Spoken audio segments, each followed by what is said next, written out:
Orlando, Florida is home to some of the most thrilling attractions and theme parks in the world. But it's also home to two of the most notorious trials in modern history: serial killer Ted Bundy and the murder of little Caylee Anthony. This week, Orlando is home to some of the biggest names in the world of true crime. Part of the reason that everyone loves the true crime genre, we love to be deliciously scared, of course, but it also draws attention to cold cases. It helps allocate resources so that people can find closure, so that families can get justice, so we can honor law enforcement, and so that we can tell the stories and center the victims. And some of the most passionate Court TV viewers and true crime followers. I feel like just having all of these people in this room and how everybody's energy is all about the same thing, and it's positive, even though we're talking about something that is just so emotional and so powerful. It's amazing. It's CrimeCon 2023, and closing arguments in Court TV are here. Tonight, we are live from Orlando as we speak with some of the most prominent investigators and figures in the world of true crime, and take a look at what's happening right here at CrimeCon 2023. Hi, welcome to CrimeCon. Honey, Zone 7 is popping. This is CrimeCon. Lord help us all. This is the place for true crime.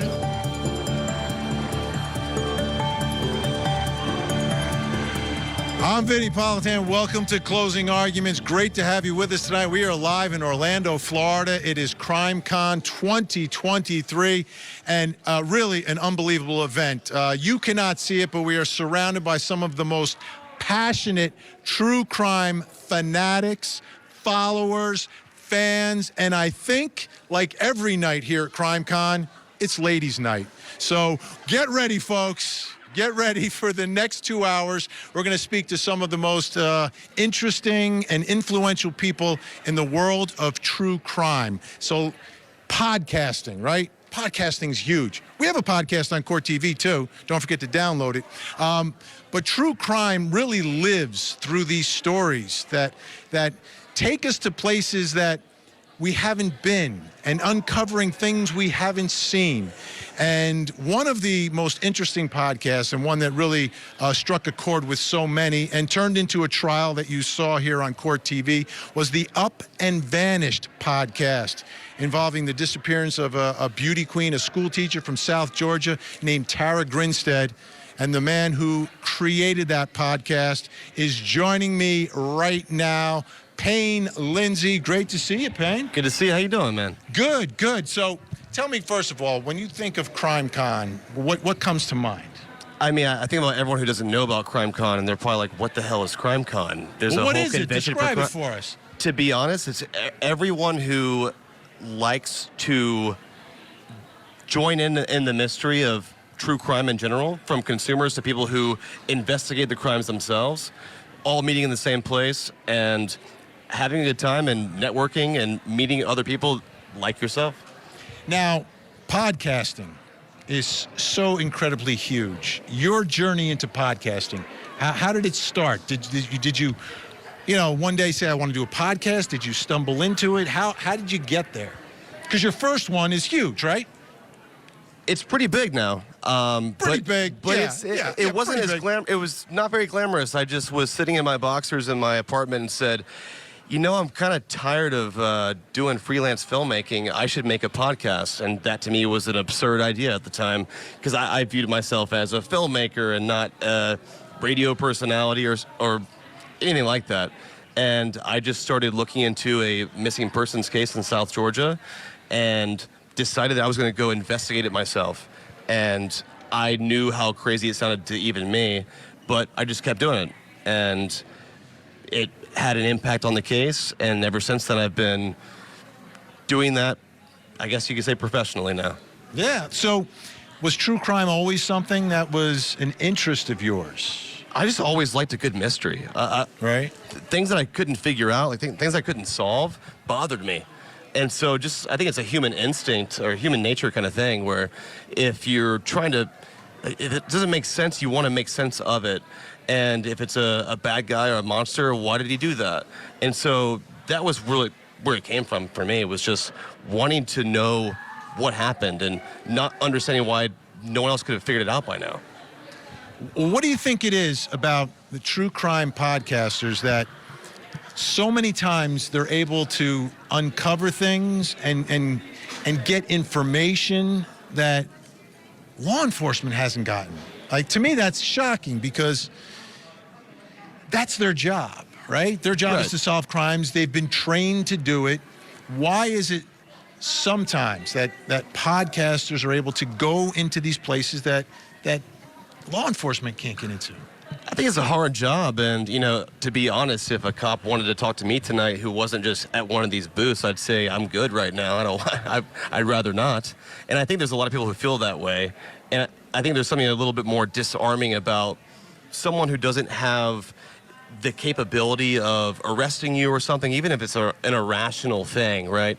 If you're dealing with the police, it's something serious, and I think that feels a certain way to people. And so if they see just another person who wants to talk to them, it doesn't have the same kind of stickiness to it. I think for some people, it's more comfortable for them, and they're going to allow themselves to open up more than they maybe even did to the law enforcement officers before that. So podcasting is huge, obviously, but a lot of people that are here want to do a podcast or are doing a podcast. Yeah. And what are your thoughts about that? Can there be too many podcasters in this world of true crime, or is there not enough podcasters in this world of true crime? Ooh, that's a good question. I would say yes. I think there can be too many yes, people. But I asked two different questions. Well, I'll explain it. I think there can be too many true crime podcasters, but maybe there should be other ones that aren't the ones now. I think that, and I don't, this is not a diss. I mean, I'm friends with everyone here, so clearly I'm not talking about anybody. But I mean that there's people with talent and great ambition and who have the nerve to go out there and tackle a hard story who aren't doing it yet. And I think some people in the space don't do that part of it. And I think that it would be better served if there were more of those people who were doing that. So if you have the passion to do that, then you should. There can be too many of one kind of thing. So I think that if you're someone who wants to make a true crime podcast, then you should. And it might be more challenging now than it was before. But I think for the most part, that's a good thing. How has the landscape changed in the relationship with police and law enforcement? Because now everyone's doing it. People are sharing on social media. People have their theories. People are questioning everything. Does that somehow hinder you from getting information? Are they less likely to speak now, or are they more likely to speak now because there's more pressure?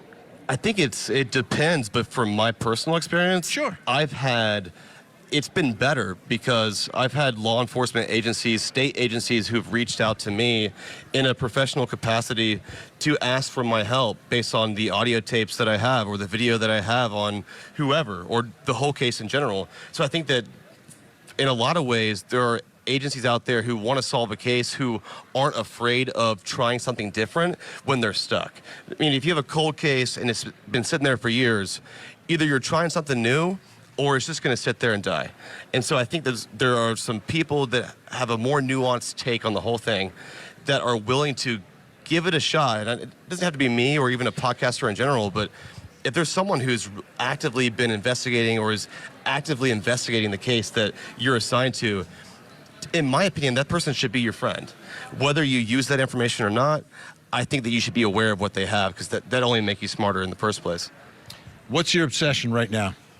There's too many. I don't know. It kind of goes back and forth, but I'll say that lately I've been working on a new season of Up and Vanished, and I've been going back and forth to Alaska all summer in an environment that I've never been in before, and it's a totally different beast out there. And it's been very interesting to see how the law enforcement conducts itself out there, and the cases I'm looking into are completely bizarre. And I'm at the point now where I'm kind of closing in on the circle of suspects that I think may be involved. And I'm kind of back to the same thing that has me in this chair with you today. I'm doing it again. And I want to do the best job I've done yet. And so I'm just trying to, find closure and see what I can dig up. So Alaska, South Georgia, these sound like small towns. Yeah. You prefer small towns, or you're going to head into the big city to solve something? I mean, I think that for Up and Vanished, at least, the town itself has always kind of been a character in the story. And I've kind of liked that part of it, where it may be something different than what you're used to. And there's so many places like that, not only in the U.S., but in the world. And it creates a different dynamic. And so I want to go to a place where, especially at this point in time in my career, where... Come on, how old are you? I'm an old man. You're a young probably kid the same this age. time How of old my are you? career. So let me ask you this. So as you sit here today, surrounded by all of this, do you think this is what you do the rest of your life? Absolutely not. No? No. So what's the next thing? I mean, I may always show up to CrimeCon. I may always sit here with you. I may always see you guys, for real. But no, I want to be able to tell stories on an even bigger platform or more platforms and expand what I do and just not get complacent or stagnant. And I'll always have the passions I do for the stories that you know me for. Yeah. And I'll always end up going back to that in some way or not. And I think that for me, I want to just keep everything open and just tell big stories and not be afraid to go poke around and find out what's going on. Well, let's talk about being afraid. What was the scariest moment in any of the stories that you've been investigating? I would say there was a suspect in season 3 of Up and Vanished who lived in the middle of nowhere, Montana, and I located his address, and I was pretty sure he was there. And we drove hours out there in the middle of nowhere, and I went and knocked on this guy's door. And I got led into his house by his brother, who actually thought I was there for something else, even though I told him what it was, and there was some confusion there. And it ended up being this very awkward scenario, like deep in his house in the kitchen, where he realized what I was actually there for and that I wasn't this person. And once he discovered who I was and what I was doing, he was not very happy with that. And so I spent the next 45 seconds as I left. He asked me to leave, and I did. But I was like, well, he's going to say something. I didn't come out this way for nothing. Right. And I think that the comments he did make told the listeners and the family what this guy's all about, at least his character. And I think that was important for people to hear, because he was some boogeyman that had never spoken. And we got him to talk, and turns out he's a bad guy. So let's talk about a couple of bad guys. Okay. Duke and Dukes. Duke and Dukes. What's your reaction to how everything ended up in court? I mean, in front of a jury, and the end of this incredible journey. I think I put too much stock into the state and to the GBI.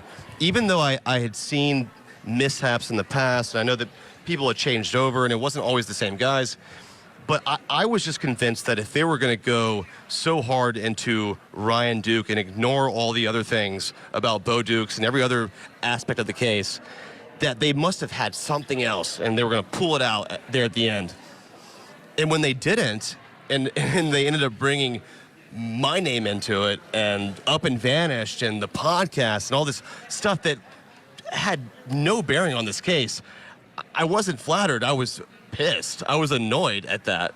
And I feel it's a shame that it seemed like pride got in the way. And I've talked to people at the department who I'm cool with, and it doesn't. I don't mean that for everybody who's there or whoever worked there, but I think they dropped the ball, and pride was the reason.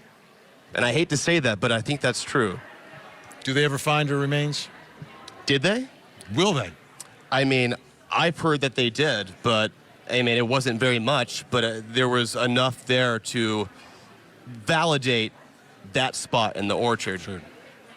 And so, is that completely true? I don't know, but I've heard that from enough people long ago when it was first happening. Right. I believe it to be true, but maybe it's not enough to, in the court of law to definitively say anything, right? Right. So we're here at CrimeCon. What's your what are you doing here?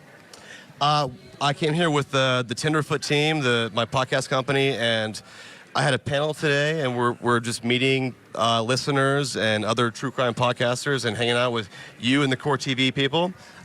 Just having fun and just meeting new people and just hearing other stories too, and just learning from other people. And is there any story that you've heard here that like you're going to take another look at? I mean, I've heard so many. It's one of those things where I have to go back home or on the flight back, go through my phone or go through my emails and really kind of take it in and digest it. How many stories get pitched to you? Too many. I mean, like not too many. Too many for my ADHD brain to compute. But for me, I have to go back later and then I'll recall what we were saying and really kind of those details will kind of land for me.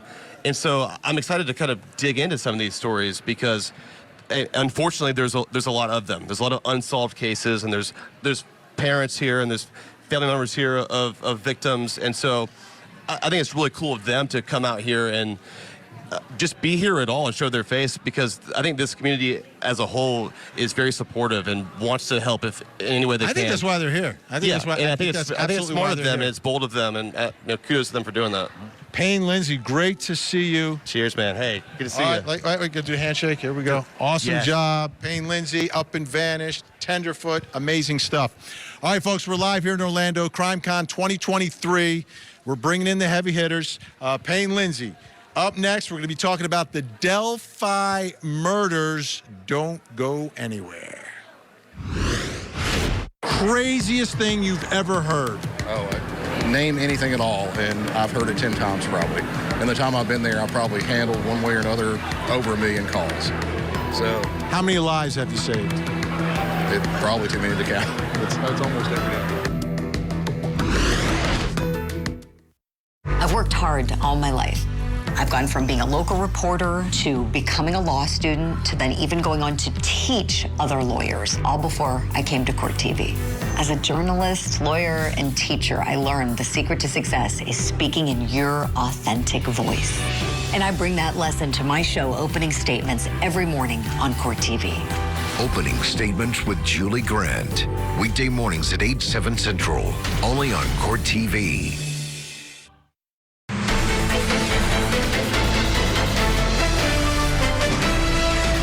You don't think she did it? I don't think she did. Wait. She's from Boston, and she's telling me Karen Reed didn't do it. No, Karen Reed didn't do it. I just don't think her backing into the boyfriend at that rate of speed at that time of the night. That's a great point. The rate of speed would kill him.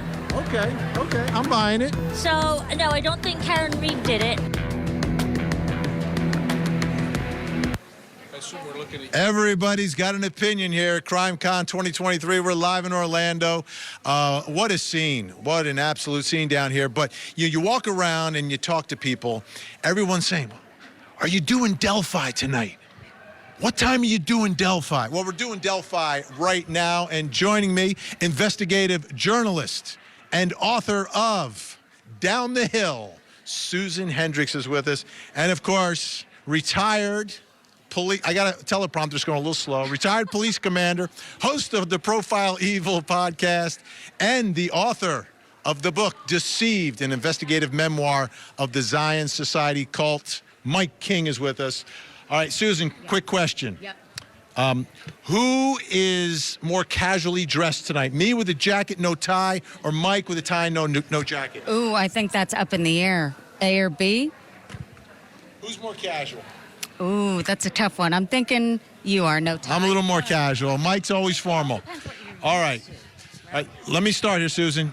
Your reaction to what we read this week in the Delphi case, all this new information, these allegations by the defense. Here's the good news. I saw the headlines. I didn't read it purposefully because I just thought there was so much information. And when I heard that it was more than 130 pages, I thought, could be a tactic to get around the gag order. So I decided, why am I going to put everything into knowing that My focus is on the families, Abby and Libby, meaning, yes, this will come up, of course, and Judge Frangel, she will come back with a decision. Will the prosecution respond to what we saw? I know what's in it. I saw the headlines. I watched you guys together, and it's interesting, to say the least. But to me, they're trying it in the court of public opinion, which they're not supposed to do. So we'll see what happens. But it's something that it seems bizarre overall. So you're thinking it's more of a tactic than meat on the bones? Right, absolutely. I mean, a lot of meat on a lot of bones there, right? I mean, but it's throwing everything against the wall and seeing what will stick. It'll be interesting to see Judge Frangel and how she rules or how she decides, because I think absolutely, could they file that? They want of course, the search warrant to be thrown out. So that was what? 1, 2, 3, 5, 6 pages? It was 130 pages, 130 pages. And they could have condensed that. That's what they want to focus on. Great. That's a good defense attorney. When you bring in everything else, I believe it. One of the things, though, they brought in was a description of the scene that many of us had never heard before, or peppering maybe truths from what they knew around. So you're saying it's not everything? It's not everything, but they're peppering in what we haven't heard. And so much we haven't heard, but that's part of the case. And I believe it's because the authorities said, look, we don't want false confessions. And in the media, do we want to know? Yes. Do we have the right to know? At times, we don't have to know everything. It's not our right. If there's a gag order, there's a gag order. Right. This was a document that was filed, so they were able to get around it. I've seen it in other cases. Mike King, let me ask you. The investigators in this case, the investigation, did they dot the I's and cross the T's from the beginning of this? Were there missed opportunities? Yeah, Vinnie, I think hopefully they did. We don't know, because we're not going to really know the answers to that until we see a response from the prosecution, perhaps even the investigators themselves at some point along the line. And we have to remember that a good investigator isn't going to talk a lot. So they're going to be holding a lot of stuff close to the vest. Let me ask you this then. Does your gut tell you that they investigated all these theories about this Odinism? A word I never heard before. I'll be honest, I never heard of it. I know a lot more now than I did in the beginning of this week. But do you think that they fully investigated all those leads? My gut tells me that they did, Vinnie, if they were made aware that this might play a part in this investigation. And, you know, I chased Satan for a lot of years doing ritual crime, and it is a natural response to get all spun up when you hear these wild things, because our mind can't wrap itself around such a horrific event. We put our own value system on predators too often, and we say, I'd never do that. How could this person ever think of doing that? And so when an investigator learns these things, they're going to follow through on it. They might tuck it away, and I'm not even necessarily upset that some of these allegations that they didn't share that they had talked to somebody about Odinism or something else. If they looked into it, they cleared it and said, nah, I think it's a rabbit hole that's not deep enough, then they're going to move on to something else. And, you know, when you're putting a search warrant out and you're petitioning a judge or you're getting ready to go to trial, you don't want to throw a bunch of noise into that thing. You want to keep the judge and the investigation focused on where you're going. And boy, I'll tell you what, if this thing has done nothing more than create a whole bunch of noise and speculation. Oh, it's a lot of noise. A lot of it's coming from me. A lot of it's coming from me. Every night we're doing this. Susan, one of the allegations here by the defense is that there are this group of 3 investigators who aren't seeing it the same way that Liggett sees this investigation. And from what you've seen through the years, did you feel that there were different factions of this investigation going in different directions? Do you feel like some people are saying there's a little bit of pride involved, that people get attached to a theory and they're afraid to go away from it? Exactly what Mike said in terms of the noise and investigations. I believe what was telling to me throughout was that there were names tossed around that we heard. And, you know, the sheriff would say to me, look, we're looking into them. But never would they say out loud, they've been ruled out completely. Even family members, they didn't rule out on purpose. What was telling to me, no one was ever charged until they were. So I believe we didn't see, as you said, behind the scenes in terms of the investigation. We have to trust that. Well, the defense went all in and saying it could be this, it could be that. I just believe it's damaging. It really is. I believe that for the case. And I believe investigators did the best they could. Superintendent Doug Carter has said time and time again, we can't tell you or mention what we think. You need proof. We have to tell you what we know. And right now we're keeping that close to the vest. And even he said, look, it breaks my heart. I can't tell family members what I know right now because I'm protecting the investigation. Because it has to go to trial. Someone's charged, great, that's one step.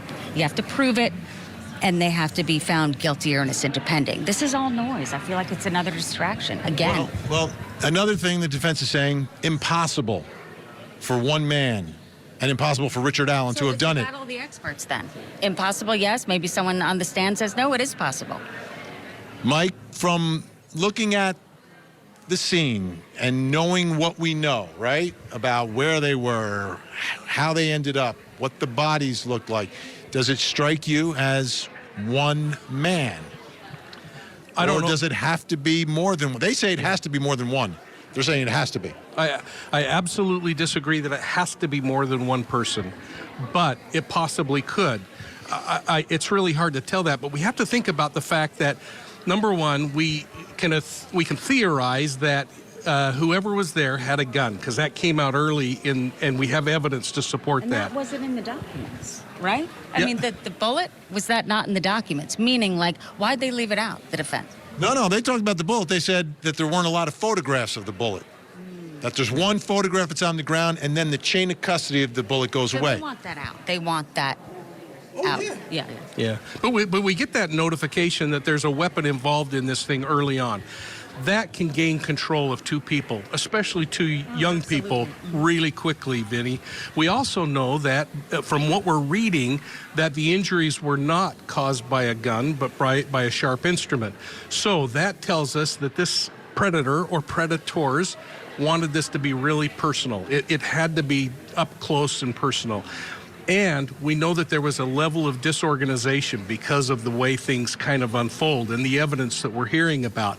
The condition of the bodies, the posing and the staging, and those are two different things, you know. And wait, explain that. What's the difference between posing and staging? So staging would be potentially, if, for instance, this rune idea, that could be staging, something to kind of create a mysticism. Richard Ramirez told me, I painted a pentagram on the wall because it just would throw people off and make them think devils. So staging is this thing you do to divert the attention of the investigation, to get people to look different directions. Posing, on the other hand, is when you start to manipulate the victim after death and you start to make the crime scene look a certain way. We see it sometimes in something happened here, right? Because one child is wearing the other child's clothing. Yeah, so you really start thinking about things like who's preferential, if there's a preferential victim, and was one of the children more of a kind of apologetic, let me try to clean the scene up a little and tuck this one away, but the other one is not. All of those things, with the limited amount of information that we have, are things that an investigator has to consider as you look at the behaviors and how those behaviors tie in against all of the traditional forms of evidence we talk about all the time. All right, Susan, I know you're extremely close to the family. They're right here. So let's talk about what was revealed, right? Was any of this new for the family that was put in these defense? I didn't ask them because the gag order's in place, and I don't want to have information that I have and then talk to the media, and then it's out there, which is the gag order's in place because of that. So it's not, right now, it's not something we talk about. We talk about the girls, and we talk about the memories, and we don't talk about all of that because you have to prove it in a court of law, as you know. Is it a tactic? Maybe. And I had a question. Is that why we've seen it before, the delay tactic? Is that why that happens? Or is it more time that goes on, the better? I've seen that in different cases, not here maybe with the trial. But I remember Paul Holes telling me that look, the justice system is not friendly to the victims and the victims' families. It's just not. No. Right to a fair trial, of course. But all this noise, it's sickening at times. So I'm looking at this case as a former prosecutor. And to me, anytime you have specific people that the defense is looking at, there's an upside and a downside.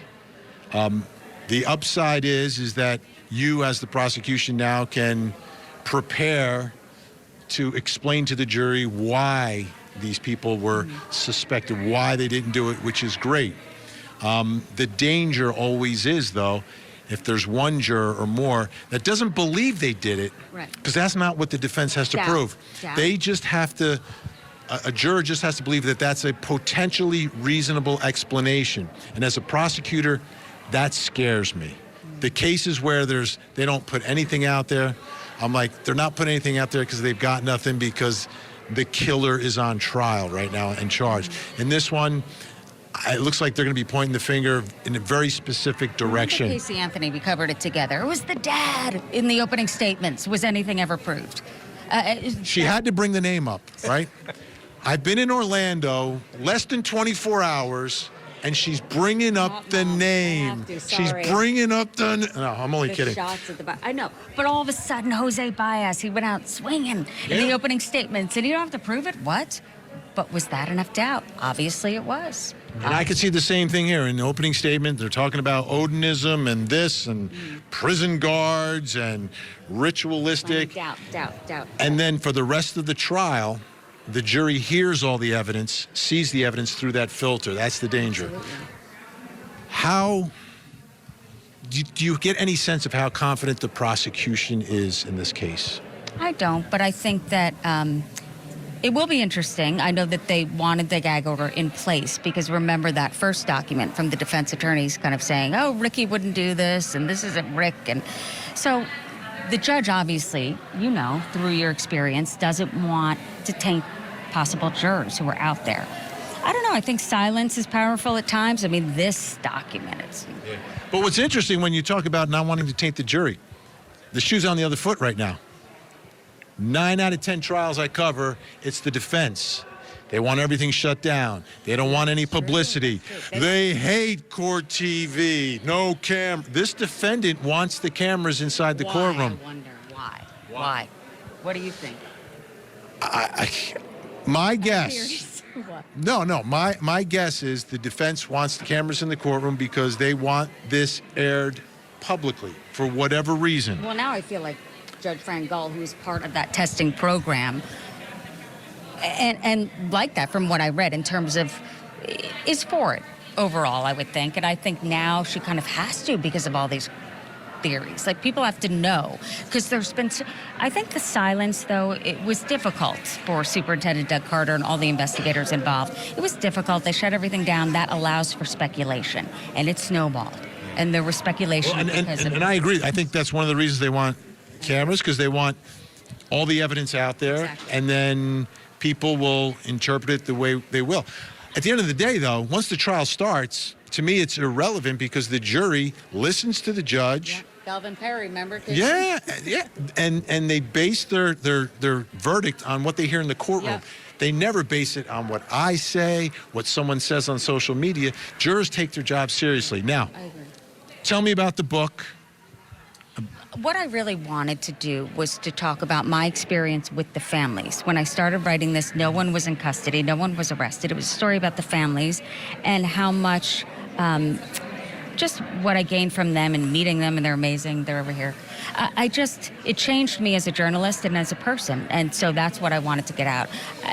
So many times, and I know it's what we do, you know that, with Scott Peterson, Casey Anthony, O.J. Simpson, we're talking about the person accused or the person who did it. It's rarely about just the damage and the aftermath of when the camera goes away. The family's still dealing with this, and so it's tough. It's forever, even if there's a conviction. I never use the word closure. Oh, God. I learned that too. No, there's no such thing. The way I try to put it is, if a victim can get justice, right, then they can turn the page. But they're not closing the book. No. They're just turning a page, and hopefully they can sleep a little bit better. No, because I always look at the alternative. And I know the family is listening now, but the alternative is scary to me when you don't get justice. You've lost your loved one. Mm-hmm. You've lost your daughter. Mm-hmm. and you don't get justice. That's, to me, that's unthinkable, and that's one of the accountable. yeah, and that, to me, that's the significance of all this. All right, Susan and Mike are going to stay with us. Speaking of victims, when we come back, we're going to talk a little bit about Gabby Petito. Her family is here as well at CrimeCon 2023. Don't go anywhere, folks. We are live in Orlando. There she is, folks. Nancy Grace giving a hug. Nancy, can you give us a wave? Great to see you. Hi, welcome to CrimeCon. A tragedy in the Hollywood Hills. Prominent therapist Dr. Amy Hardwick found fatally injured under her balcony. Her ex-boyfriend on trial for her murder. She had had a restraining order against him. He strangled her, lifted her up over the balcony, and dropped her. He never intended on killing her. Is this a case of a jilted lover turned obsessive stalker? The Hollywood Obsession Murder Trial. Coverage continues Tuesday at 8/7 Central on Court TV.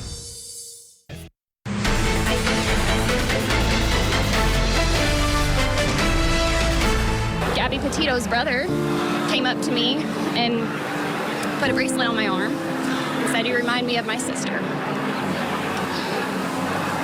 That's a big moment. It was. So it's Can we take a look at that?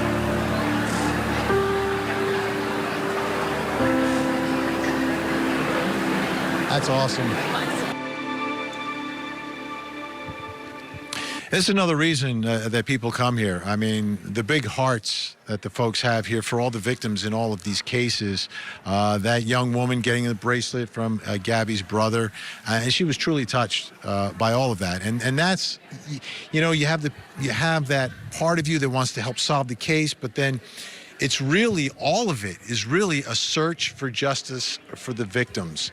Now let's talk a little bit about Gabby Petito, because her family is here as well. And still with me, Susan Hendricks and Mike King. And Susan, I know you're involved with the Petito family and what they're doing down here. Can you give us an idea of what they're going to be doing? Yeah, I'm hosting a panel tomorrow with the family. Of course, Joe Petito, Jim, Gabby's stepfather, and of course Nicole, Gabby's mother, and Tara. And they've done so much. I interviewed Joe Petito soon after, and who can forget when he stood up in front of the camera and said, "Please help me find my daughter." No one could take their eyes off of that. And then we saw it as it evolved. And he did say to me, because it's a question I get often, why so much attention on the Gabby Petito story? And he said to me, "Susan, I don't know why, but what I do know is," because he knew nothing about this. He didn't know his daughter was suffering. Remember the body cam footage? He said, "I can't even watch that. That's not my daughter. It's hard for him to watch." But he said it was so, of course, devastating for him that he can't even watch the body cam footage. He said, "That's not my daughter." What he did say was what helps him is to help other people. And right now his family, I mean, they haven't stopped doing this, and there's the body cam footage. He can't watch it. He said a couple seconds he has seen, but really that's all. And their goal right now, he said, we're funding it in the state of New York, because I called him right before coming on to make sure I got this right. What they do want implemented as kind of a guideline, if you will, for police officers, because think about it, not all of us know exactly what the signs are. That's what's so tricky about it. And there's so much shame involved, so maybe people deny it. If that happened to me, I wouldn't tell my dad. I mean, you just don't, it doesn't happen. So there's 11 questions that he wants. That was a text that he got from his daughter, Gabby. I mean, think of that. And as a dad saying, what could I have done? What should I have done? Why didn't I know? It's just so hard to look at. But he's saying, so these 11 questions, he believes if they were in place there, his daughter could be alive. Meaning just, if you don't know much about it, ask the questions. If the question, you know, a guide, you know? So that's what they're doing here, and it's nonstop for all of them. And talk about a cohesive team. I mean, Gabby's family, I'm as tight as I've ever seen, and they work together and they're in it together. This is a whirlwind. I've heard that from so many people. There's no book on this. There's no playbook on what to do and how to do it. But they work together, and they're here to help others, which is why I think CrimeCon's amazing, because you kind of say, oh, I'm not in it alone. I'm not here alone. Okay, well, what did you do? Okay, this is what I did. And I want to start first on what you were saying about why this was such a big story. I think part of it was the family's reaction. Yeah. Right? I've covered many cases through the years, and when the missing child or missing person's family shies away and is not out there, it's more difficult for people to get invested in it, and it doesn't resonate the same way. Which is anytime I talk to victims, and I've talked to advocates as well, they say, be out there if you can. And everyone does it their own way. Some people can't do it. Right? Everyone I mean, if we had that tragedy in our family, you know, I would be out there, but my wife could never do that. Could never do that. So, but that from my perspective on this end, you know, the ones with the cameras and the microphones, those are the cases, the ones where the family is out there, so you feel what they're feeling. To a certain, you can never feel exactly what they're feeling, but to a certain extent, you understand that this family needs help, and this family is lost, and this family is hurting. So those are my thoughts there. Mike, how about, we've watched that body cam footage tons of times, a lot of missed opportunities, and it seemed like the officers in that conversation knew that they should have taken both of them in and put them in front of a judge.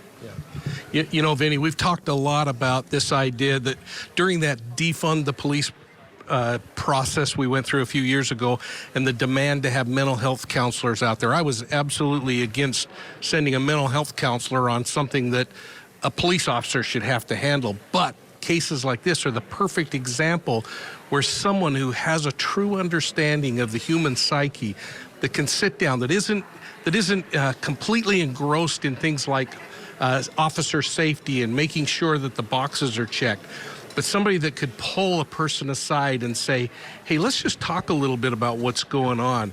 And we might see that starting to happen. There has to be kind of a middle ground. And on the issue that you and Susan were talking about with this process of the family getting out there, law enforcement has to become better at handling these kinds of situations too, and counseling with the families up front with maybe a mental health counselor to say, here's how we're going to get the story out. Yep, we're out of time. I'm sorry. I hate cutting off. All day of all people, says Susan Hendricks, Mike King, thank you both so much. Really appreciate it. All right, folks, when we come back, I will reveal something else you need to know tonight.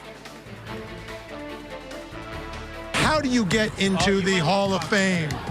So you are inducted by getting nominated across the country. We accept nominations. It can be posthumously, current enforcement, retired, and the best part about it is we showcase those positive stories in law enforcement that you don't hear about all the time. So we bring those to light, and that's what we're trying to do. And eventually the mental health program is going to come out, free and anonymous mental health care for law enforcement officers.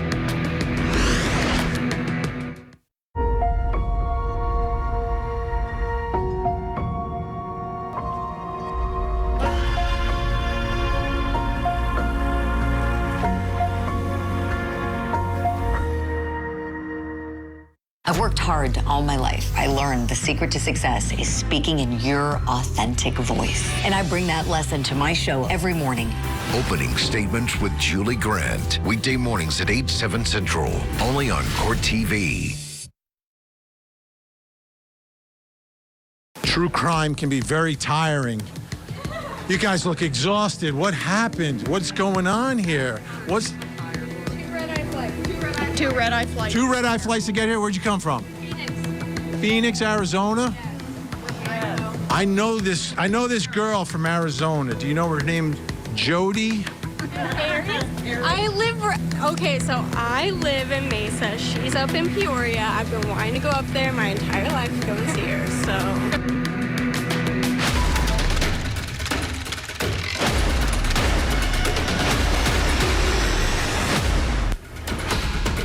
Welcome back. We're live at CrimeCon 2023 here in Orlando, Florida, and it's time now for me to reveal something else you need to know tonight. Take a look. There we go. Those missing posters, those children that we profile at the end of each and every program here from the Center for Missing and Exploited Children. Well, guess who I bumped into today? Callahan Walsh, Executive Director for the Florida Division of the Exploited Children Department. And Callahan is also the son of John Walsh and told me a story about a case that they're trying to solve. What is this all about? So we're with the National Center for Missing and Exploited Children, and this is a forensic reconstruction of a local case here in Orlando. This is the unidentified remains of a child, a 16-year-old female, Caucasian female. We believe about 16 years old, so somewhere between 13 and 18. Her body was found in a heavily wooded area that was formerly used as a garbage dump. There was no missing child report matching her description, so this case has gone unsolved. This child has gone unidentified since 1973. Oh, wow. So our forensic artist Joe Mullins here is doing a full forensic reconstruction in hopes that somebody here at the con may recognize this child, help us ID this child, and give them their name back. That is awesome, awesome work. You know, every night at the end of the show, we profile one of the missing children from your organization. Thank you very much. Great work you guys do. Thanks so much. All right, folks, when we come back, we've got much more live from CrimeCon 2023 here in Orlando.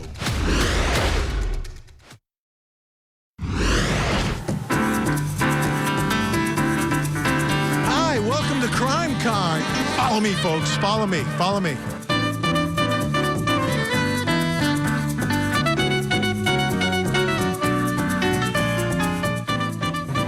Why are you here? Really?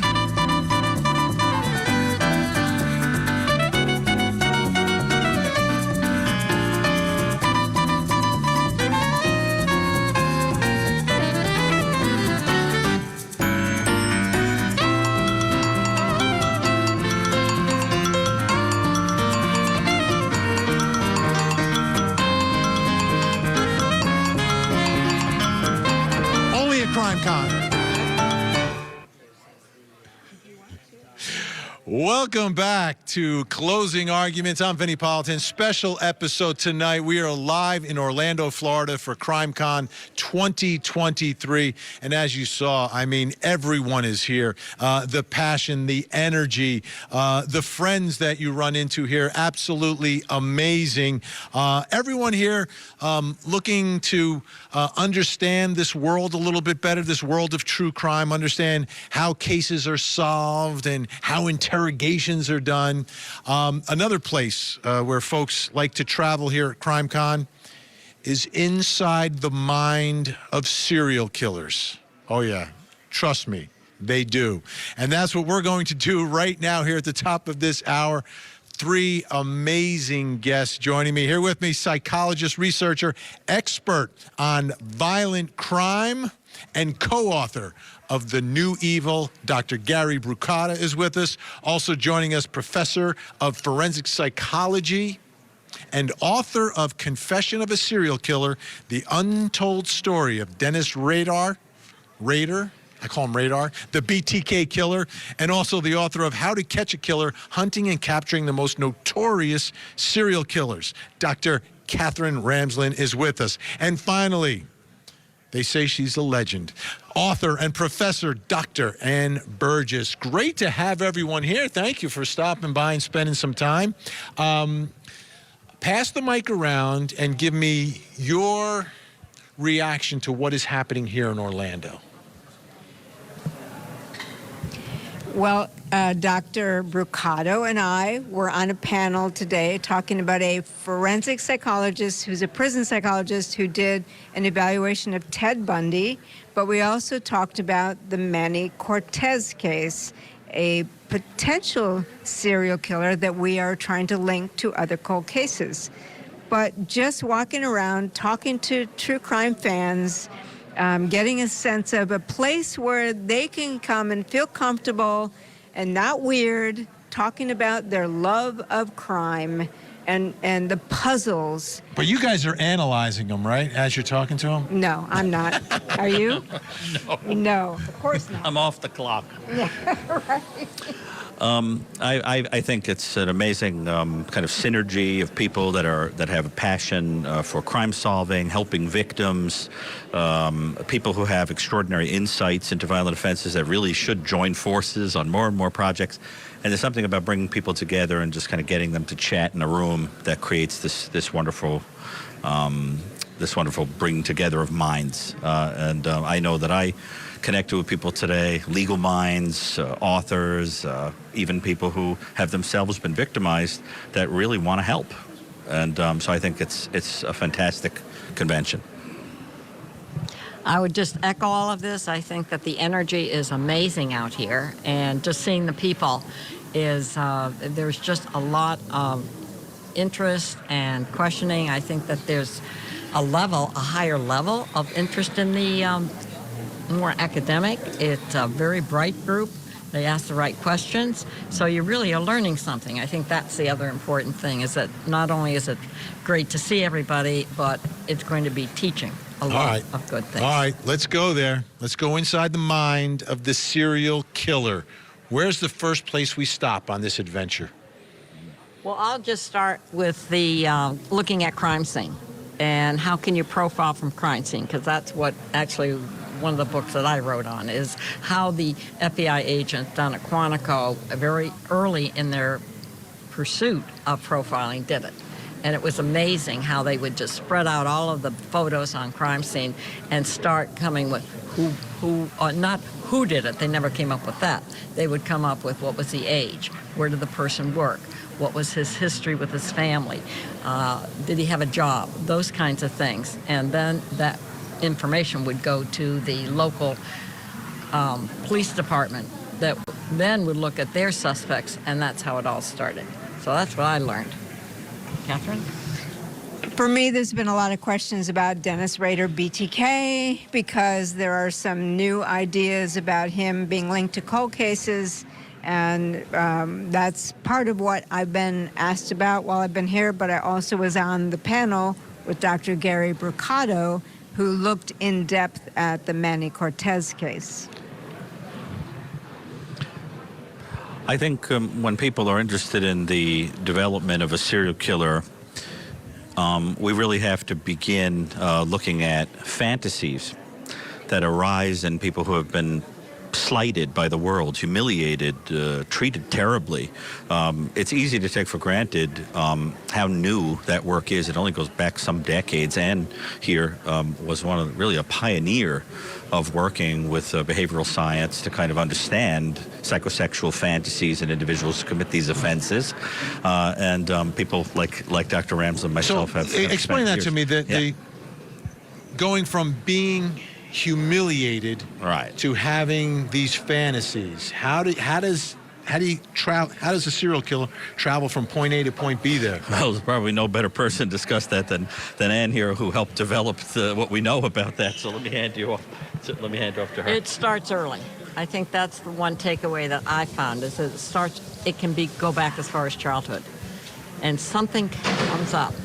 It might not in any way affect somebody else, but for that particular, usually a male, boy, it means something. And then what happens is they get into the development of the fantasy, and they usually will use pornography as a way to kind of fuel it, but it's not in the sense that you think of it. Back in the studies that we did with the 36, they were back in the 50s and 60s looking at it, and many times it was just detective magazines that they would look at. Really? Yeah.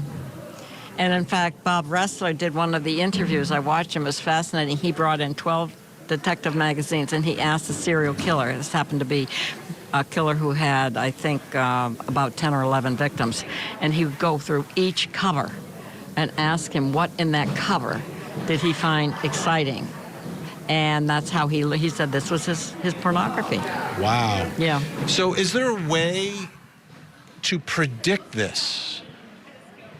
Is there a way to spot it? Because, when we think of serial killers, and I think what happens when there's one on the loose, and the way I cover it is, it's about the fear of the community. And then eventually they get caught. I know sometimes they cooperate and get studied and you learn from them. But have we learned enough where we can identify things before they start to kill? Well, one of the things that happens is what we call rehearsal fantasies, where they're thinking a lot about what they want to do to somebody.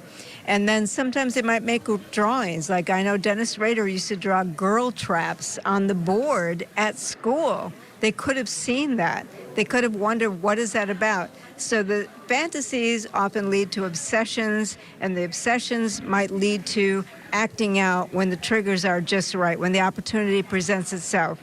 And we can watch kids who are doing drawings, violent drawings, that doesn't mean they will act out, but it's something we should pay attention to. Let me ask you this, Gary, doctor. Sorry, all doctors here. That's right. All doctors. And friends, too. And friends. A sex offender, I always hear, like, they have this uncontrollable impulse, right? And maybe they don't want to do it, but they succumb to this. Is that what happens in a serial killer, that maybe they want to try to fight it and not kill? Or is it a different dynamic? It's a little bit complicated, but I think that... That's why the 3 doctors are here. It's a little bit complicated, but I think, there is a quality that some offenders talk about if you go in and speak to them that does sound an awful lot like a person describing an addiction, where they say that I did something and it aroused me, but then it wasn't enough, and I needed to up the ante and do something a little more intense, so that you see things like progressing from, let's say, stealing underwear or peeping to then needing to commit sexual assault and then ultimately killing and then needing to torture on top of it and so forth. So there is that kind of progression. But the trouble with that model is that it gives the false impression that you're talking about something where there's no choice and the person is overcome with a need and they don't really want to do it. The truth is that these individuals describe an enormous enjoyment of this and very little regret, if any, of these actions. So that I think there's a psychological phenomenon of upping the ante for thrill, but it doesn't seem to have the remorse the next morning quality that you would see in an alcoholic or a drug addict or someone suffering from one of those conditions. What do you think about that, Ann? Well, I think the other thing I would say is that it's an obsession with them. Just put the microphone a little bit closer. Everybody wants to hear what Dr. Burgess has to say tonight. It's an obsession, and it's almost a compulsion. We talk about them being very narcissistic and those kinds of things, but the obsession and the compulsion drives them, and they can't stop. To answer your question, they can't stop. At least one of certainly I had an interview with one, and he just said the minute I touched her, the victim, he couldn't stop, and yet he knew these victims. They were not strangers. These were women that he knew. Okay, I have a question for all of you to answer one at a time. In studying serial killers, who is the most evil of all, right? Who wants to go first? That's a Gary question. Right, his book. Right. Well, first of all, it's important to remember that we don't really think of people as evil. We just think that people do actions, sometimes often, that are so unnecessary, so beyond what is required pragmatically to commit a crime, so arising from a cruel place that we would use the word evil, which really comes from a Germanic word ubu, which means extra or beyond. It's that unnecessary element that you add because of your personality or fantasies. And I think, the book I did, The New Evil with Michael Stone, really it suggests that there's even a gradation where you can have a person whose acts are the most horrendous.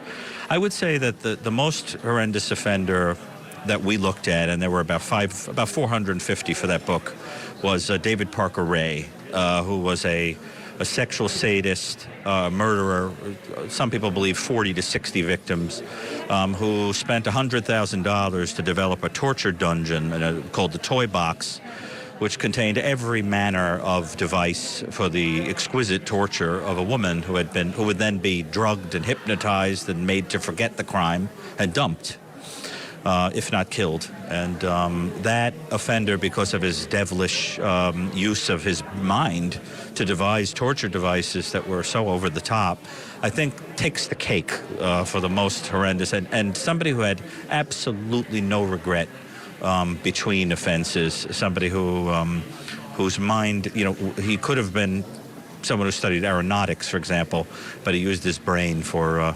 darkness. So, Ann, what do you think?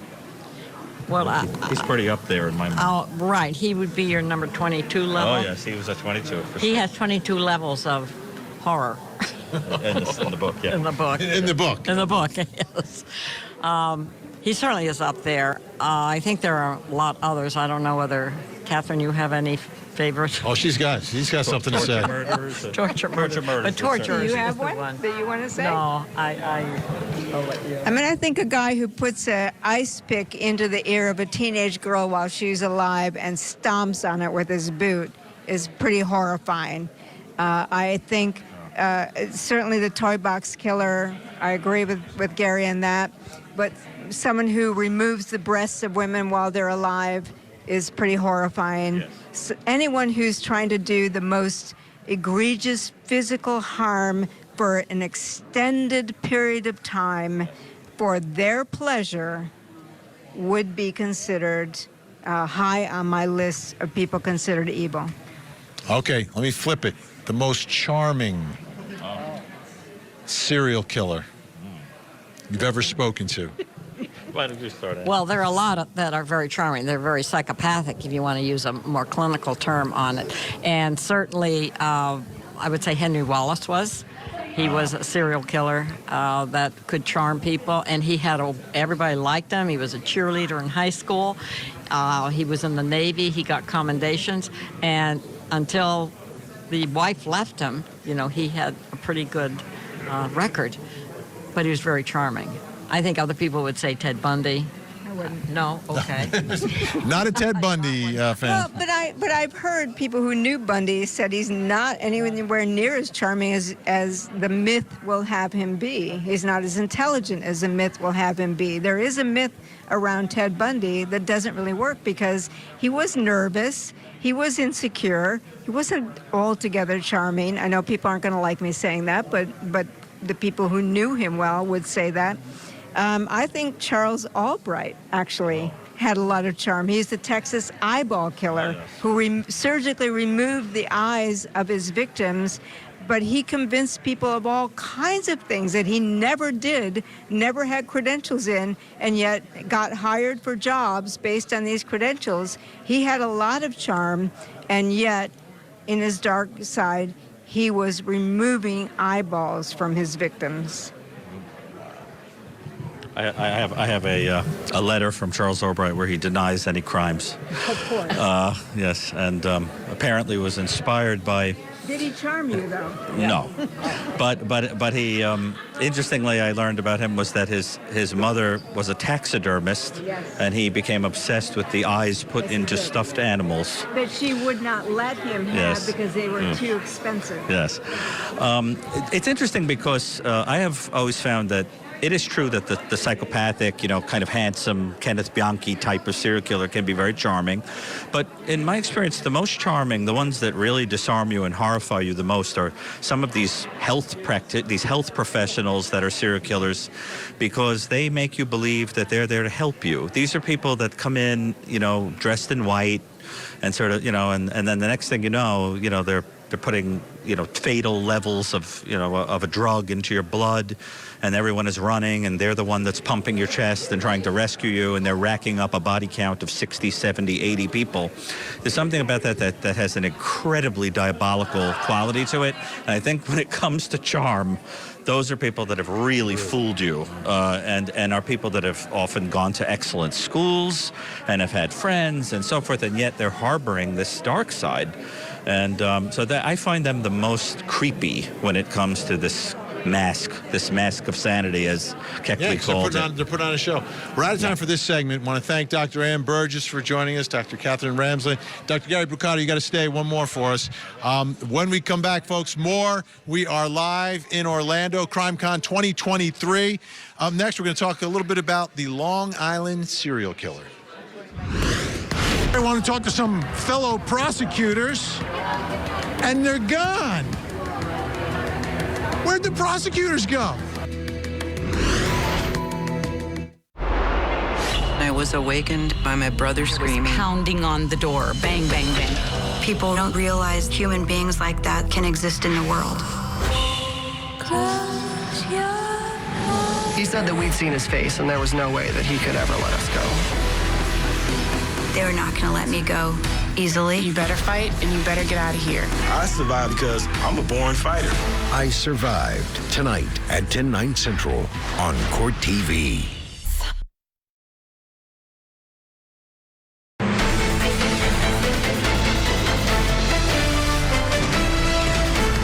True crime.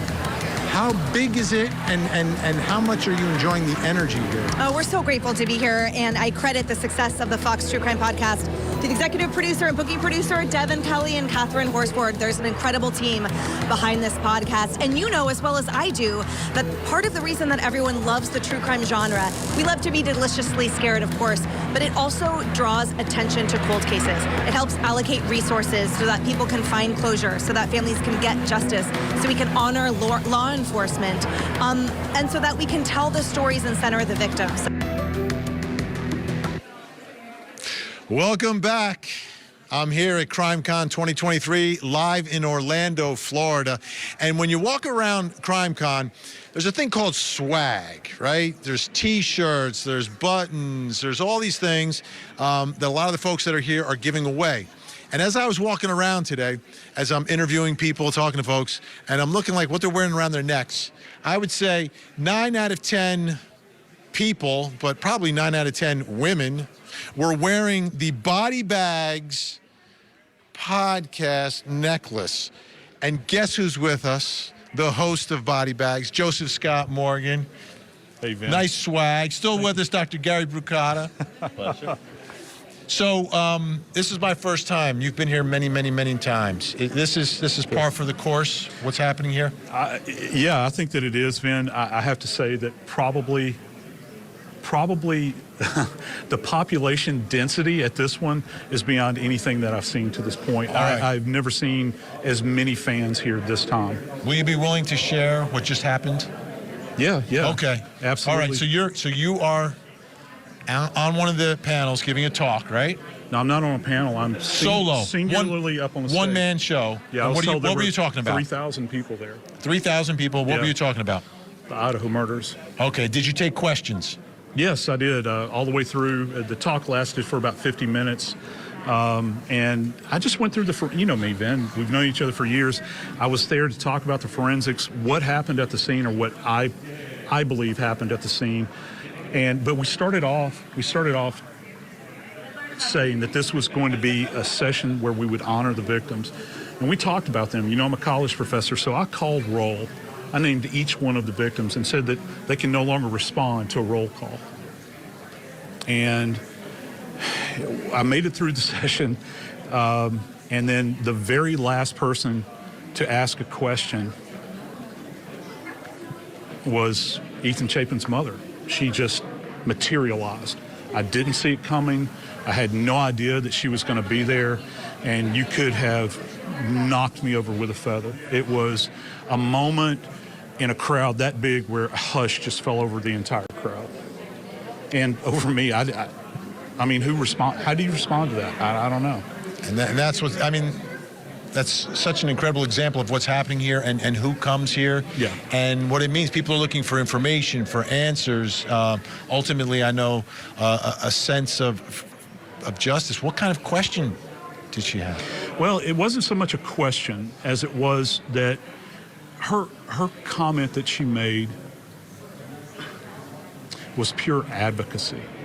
She stated that she wanted to let everyone know in this assemblage of all these people from all over the country, the world, that these were good kids, that they were kids just like our kids, like my Noah at home, who's a college student, that they were sweet kids, regardless of what some media outlets may have said or what has been implied about anything. They were just normal college kids, and they were robbed of their lives. And one more thing I got to say, I don't know how she did it. It was the ultimate in, people throw around the term hero a lot. It was the ultimate in bravery as far as I was concerned, because, and I can only compare it to me. If it were me, I'd be in a fetal position and still whimpering. And after all these months, how she stood up there in front of that entire group and complained and stated that she was Ethan's mama was beyond anything I've seen. Amazing moment. Yeah. So let's talk about victims, and we were going to talk about the Long Island serial killer, but let's talk a little bit about Idaho right now. I think that's more appropriate at this moment. Dr. Gary Brucato, when we talk about what happened to these students, and we try to answer that question, why?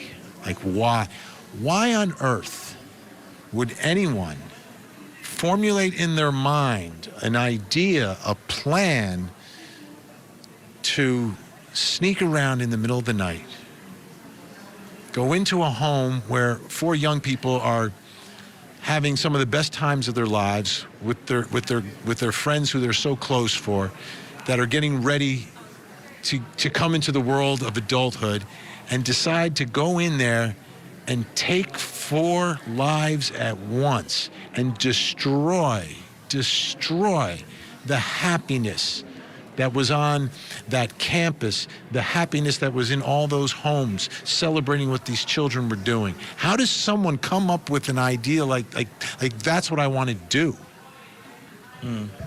Well, on the panel that I was on earlier with Dr. Catherine Ramsland, we were listening to a recording of an offender, Manny Cortez, and Dr. Carlisle, who was talking to him, said, "How's the weather?"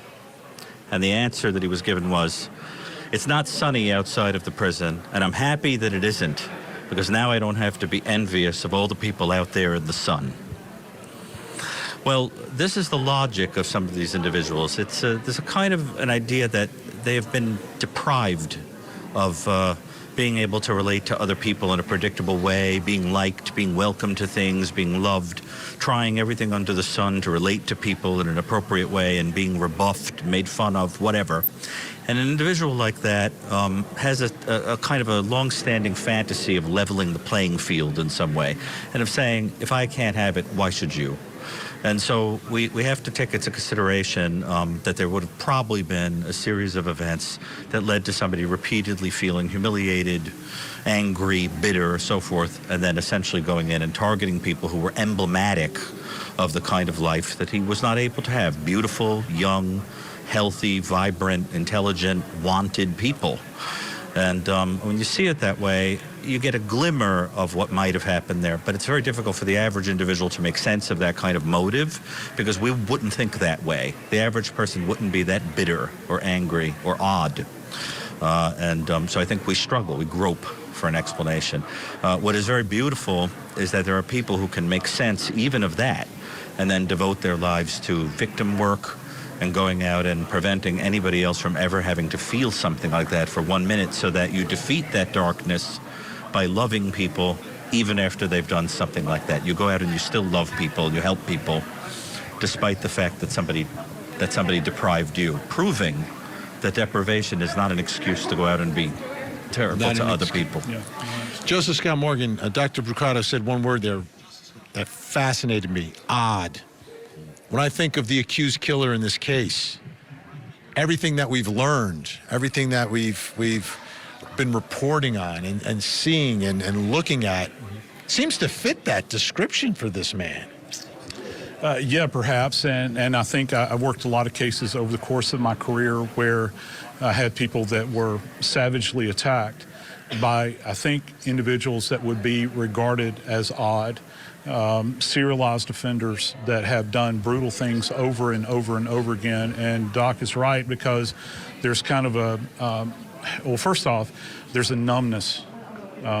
There's a numbness that occurs, I think, that enables an individual to go into this, let's face it, collegiate environment. I don't really, where you're within, and I talked about in my talk today about, in a university, you're in kind of this protected bubble. And you don't see this kind of thing coming. That's why it was such a shock to many of us that are out there. For me, too, as an academic. But, when I put my death investigator cap on, my forensic cap, I began to try to understand it and what happened. And, it goes back to an old comment that I always make. We're always having, us in forensics and investigations, we're always having to try to understand the abnormal in the context of the normal. So when you walk into you walk into collegiate apartment, okay, where people share in a communal sense. They've got the bathrooms, they've got kitchens and all this sort of stuff. They party there, they hang out, they study together.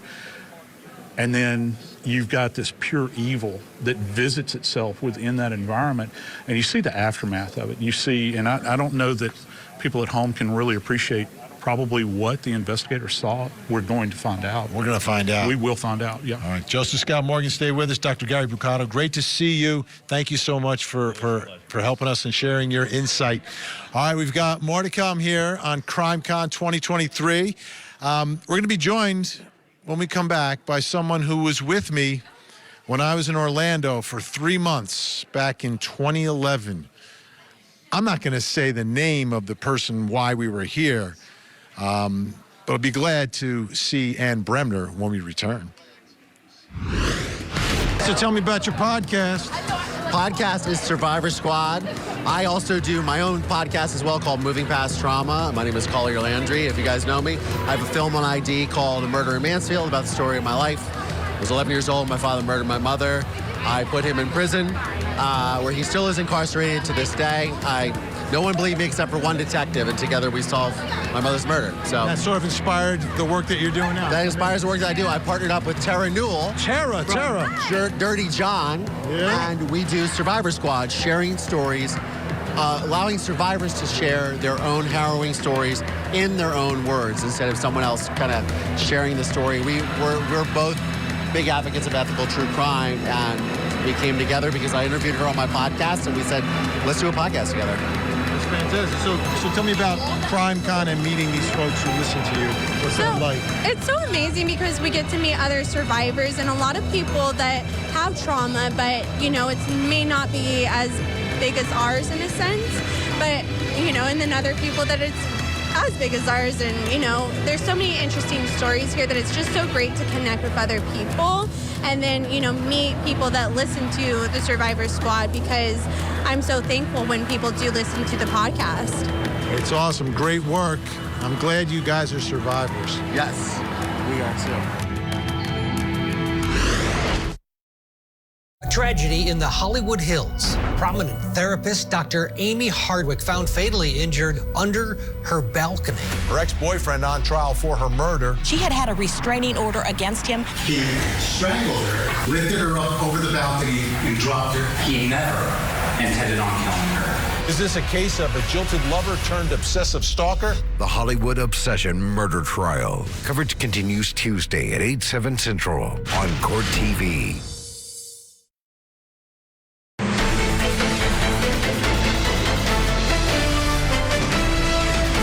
Excuse me, ma'am, I need to see some identification. Hey, how are you? It's good to see you. Well, tell me what's happening here. Tell me what's happening here. Honey, Zone 7 is popping. This is CrimeCon. Lord help us all. We have had more people just come and want to donate and want to help with a cold case. It's unbelievable, Vinnie. Unbelievable. How many cold cases have you heated up now? We have heated up about 45 total. Unbelievable. But this week, I think we're going to really turn the heat up on 2 of them with the help of all of these fantastic people. That's awesome. Great to see you, Cheryl. Good to see you too, Cheryl. Welcome back. We're live in Orlando, Florida at CrimeCon 2023. And back in 2011, I spent a lot of time down here in Orlando. It didn't end the way I thought it was going to end. It was a trial involving a woman. I will not call her a mother because her child's dead. She was tried for murder, found not guilty, and basically walked out of the jail a few days later. But the moment that verdict came down, I was on the set in front of the courthouse in Orange County, Florida, seated next to a woman with long blonde hair. And guess what? I'm back in Orlando, seated next to a woman with long blonde hair. Ann Bremner, trial attorney, fellow of the American College Trial Lawyers, author of the book, Justice in the Age of Judgment. Great to see you, Ann. Deja vu all over again, right? It is, it is. Let's just hope that this weekend has a happier ending. I think anything would be happier than that. Yeah, I don't know. I shouldn't complain about verdicts. Juries do what they do, but I saw the evidence. You saw the evidence. Gosh. Yeah. I saw evidence that we couldn't show on television, and I still can't believe it. But let's leave that behind us. Okay. Let's move forward. It's a different time in Orlando for sure. Yeah. So let's talk about Idaho. Yeah. Idaho. Do you think there's any chance that we have the same result in Idaho that we had here in 2011? Zero chance. I shouldn't say zero, like never say never, but it's such a strong case against him. The gag order is going to help, I think, a lot, because everything that's out there so far, Vinnie, we know in the search warrants and affidavits and everything else, it's just dead to rights that he's guilty. I told you my ex-husband represented Ted Bundy, so I kind of know that kind of a character pretty well, and he seems to be almost identical, in my opinion. Really? Yeah. But wasn't Ted more of a ladies' man? Yeah, that's true. Yeah, This guy's not much of a ladies' man, I don't think. No, he wants to be. He's like, I want to be. But yeah, you're right. Ted Bundy, very handsome, very charming, but the MO, the smarts, the criminology background, all those things just kind of tick off the same kind of list, as Ted Bundy, kind of his MO. Yeah. When you think of this crime scene, Joseph Scott Morgan, is this, in today's world, we have the evidence from cell phones, right? The digital footprint we always talk about, right? So the digital footprint. We have videos. Yes. But we also have an actual crime scene. Yes, we do. And I know it's going to be a combination of the three. But if you have to rank the strength of those three buckets of evidence in this case, how would you rank them? Well, I think the leader right now, at least, I think to this point, is probably going to be this digital evidence, the kind of pinging of the phone and location. And, how do you explain that away? And that's on the defense, because I can tell you, in my personal opinion, as a non-attorney, that this is going to be an area that the prosecutor is going to hammer on. How do we explain this away? And is it circumstantial evidence? I don't know. I don't know that it's the same as blood evidence, but you have evidence where allegedly this vehicle is moving about, the phone is moving about, and it's pinging. And so I think that that's significant. I remember during the course of this, I have a vivid memory of them talking about the loop that they went around looking for all the CCTV imagery, and I think you and I may have been on air together, when that came out, and that was significant because they were trying to catch flashes of this vehicle. So you've got the imagery data. As far as the crime scene, this is one of the things that I'm having kind of a hard time trying to understand and put together in my mind, and this is the idea that someone could walk into this environment. I'm not going to use the term pristine, but it's just this environment inhabited by these kids, college kids, and could wreak such havoc. And you're going to have limited physical evidence as it applies to perhaps DNA. We don't have a knife that we know, but one significant thing, and I talked about this today, is that sheath. They talked a lot about the button snap. You and I have talked about it. Button snap's not what interests me in that. What interests me with the sheath is the fact that it has got a location that you pull a belt through. What can we try to understand about how a perpetrator was clad when they go to great lengths to dress perhaps all in black? Maybe their hands are gloved, but yet the most critical tool, I hate to use that term, that you bring to the scene with you is this instrument of destruction, but yet you're not securing it to your body. As a matter of fact, not only are you not securing it, you're leaving it on the bed, but yet you take the knife with you. Why do you not have on a garment that you would wear a belt with, like a jumpsuit? And then what happened to the clothes? Because you're going to be saturated in blood. Unbelievable. All right. Well, great to catch up with you, and great to see you, Joseph Scott Morgan. I'll see you tomorrow here at the CrimeCon 2023. When we come back, the Low Country comes to Orlando. Don't go anywhere. Why are you here? Really? And do you think Alec Murdaugh was guilty? First time I've ever seen him speechless. First time. There was pounding on the door. Bang, bang, bang. He said that we'd seen his face and there was no way that he could ever let us go. I survived because I'm a born fighter. I Survive. Next on Court TV. I've worked hard all my life. I learned the secret to success is speaking in your authentic voice. And I bring that lesson to my show every morning. Opening Statements with Julie Grant. Weekday mornings at 8, 7 Central. Only on Court TV.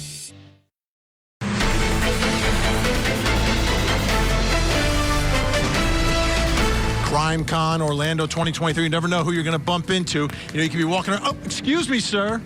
Look who this is. Look at this. Wait. Where are you? She's hiding. When'd you get in? We got in last night. Kind of late. But we got here in time to see Creighton Waters. Okay. So you saw the band. Now, how many people have been asking for autographs? A lot. A lot? A lot. It's like he's a hero. Not mine, though. Not yours. So my hero, just not my autograph. Right. So show me your selfie pose that you use here at CrimeCon. Like if we were taking a selfie together. Terrific. All right, we'll see you. Thank you for your work. Awesome. Good stuff. Yes, good stuff. You never know who you're going to bump into at CrimeCon 2023. I mean, everyone's here, and everyone from the Low Country is here. I mean, I go to get something to eat, and there's Dick Harpootlian having some dinner with Joe McCullough. Then I'm walking down, and I see Jim Griffin carrying a box. Last night, opening everything up, playing the guitar, was Creighton Waters, the prosecutor. And guess who's joining me now? Key forensic witness in the trial of convicted double murderer Alec Murdaugh and owner of Kenny Kinsey and Associates, LLC, Dr. Kenneth Kinsey. Great to see you. Thank you for having me, Vinnie. All right, so both of us, first CrimeCon. So what if someone was going to ask you, describe CrimeCon? Unbelievable. This is the opportunity to pay tribute to the victims and celebrate the good guys. Yeah. Wonderful. So now the other part of it is when you walk around, like everyone recognizes you. So when you were, you know, a young man studying what you're studying, and you're a young man and you're going to crime scenes and you're testifying, did you ever think that your life would take this turn because of what you did inside that courtroom that amazed folks around the country? This was 180 degrees from what I expected. It has been a blessing. It's, like I said, unexpected, but it's been a good time, and I'm enjoying helping people and helping victims, and I look forward to the next chapter. Okay, now, this is what I want to know. When you're testifying in this case, you understand how important your testimony is. Well, I knew it would be important. Okay, so you know it's important. How do you prepare for that moment? Like the day before you're going to testify, you know you're going up there. You know how significant it is. You know how important it is. How did you prepare for it? Well, as I said many times, I'm familiar with two of the attorneys, Mr. Griffin and Mr. Harpootlian, and I just studied their style. And you've got a couple ways, because it's an adversarial system. You're an attorney, you were a prosecutor. And my grandmother just spoke to me, and she left this earth 3 decades ago. She said, just be nice. Just be nice. And my job is just to explain to the jury and trust that system, have faith in them men and women, and let them make the heavy decision. Now, that's an incredible tactic, because as a prosecutor, I had expert witnesses who would testify, and then they get cross-examined, and they take it personally. And it's like, you're attacking my credibility, my expertise. How dare you? You're just a lawyer. You don't know anything. And they wanted to go to battle, and you have a completely different tact, and we saw the results. Have you thought about going out and speaking to groups of experts to explain your philosophy of explaining things to the jury? Vinnie, I have taught testimony for quite a while, and I'm a college professor, so I try to teach the youngsters that are in my classes. And I'm not saying it's always been that way. You know, just like you said, I would go in there and you feel like it's a win or lose mentality. You got to get rid of that mentality. It's tell the truth, explain the evidence to the jury the best you can, and let them smart men and women on that jury from all different walks, all different backgrounds, let them make the decision. And that's what makes our system the best in the world. It is. So a lot of buzz about what was happening. We're just about out of time, but a lot of buzz about a potential retrial. If that happened, would you be ready to testify again if you got a new trial? Vinnie, I have a hard time ever telling Creighton and Mr. Wilson no. We may have to renegotiate, but I would never leave them hanging. But I've got so many clients, so many wonderful clients, victims I'm trying to help. I would never say no, but it would be difficult. I know it would be one heck of a fight, but I'm Scotch-Irish and I like to fight, so it would be okay. All right. Kenny Kinsey, thank you so much. Thank you, Great friend. to see you, and really amazing work in that trial. Thank you, my friend. My pleasure. All right, folks. Before we go tonight, there's a picture that I want to show you. Please take a look. This is Vicki Turner. She is 17 years old and was last seen in Memphis, Tennessee on September 11th. If you have any information on where Vicki may be, please call the Memphis Police Department. The number is on the screen. You can call 1-800-THE-LOST or you can call 911. Let's see if we can get Vicki to a safe place tonight.